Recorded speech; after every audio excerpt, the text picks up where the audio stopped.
Pakistan peoples party का आज सांगड़ में पावर शो होगा। जलसे से पीपल्स पार्टी के चेयरमैन बिलावल भुट्टो जरदारी खिताब करेंगे। जलसे के 100 फीट लंबे और 30 फीट चौड़े स्टेज का इंतजाम कर लिया गया है। कारकुनों के लिए 15,000 कुर्सियां लगाई जा चुकी हैं। इस बारे में जानते हैं बोल न्यूज़ के नुमाइंदे जुल्फ़िकार अली से, जो जलसागाह में मौजूद हैं। बताएगा जुल्फ़िकार।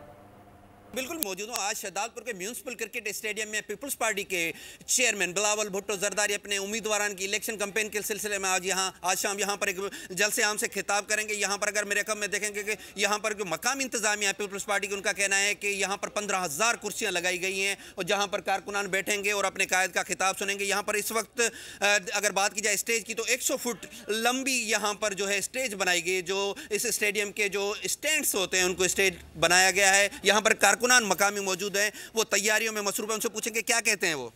सर यहाँ पे हमने बिलावल साहब भुट्टो जरदारी साहब जो आ रहे हैं हमारा, उनके लिए हमने ये स्टेज सजाया है, कारकुन बुलाए हैं, 6 ताल के यहाँ लोग आएंगे और इंशाल्लाह वालेना जलसा कामयाब होगा। हमारा बिलावल साहब वज़ीर आज़म बनेगा इंशाल्लाह। आप क्या कहेंगे? सर अल्लाह ताला के लाख लाख एहसान है कि हमारा चेयरमैन शहदादपुर के अंदर आ रहा है। जितनी हम खुश हैं इसकी कोई इंतहा नहीं, हम दिल से बहुत ज़्यादा खुश हैं। मरकजी क़यादत के लिए कुर्सियाँ लगाई हैं और यहाँ पर लोगों और पीपल्स पार्टी के जियालों और कारकुनों के आने की आमद का सिलसिला शुरू हो चुका है। बहुत शुक्रिया। सब्सक्राइब करें और बेल दबाएं ताकि कोई खबर रह न जाए।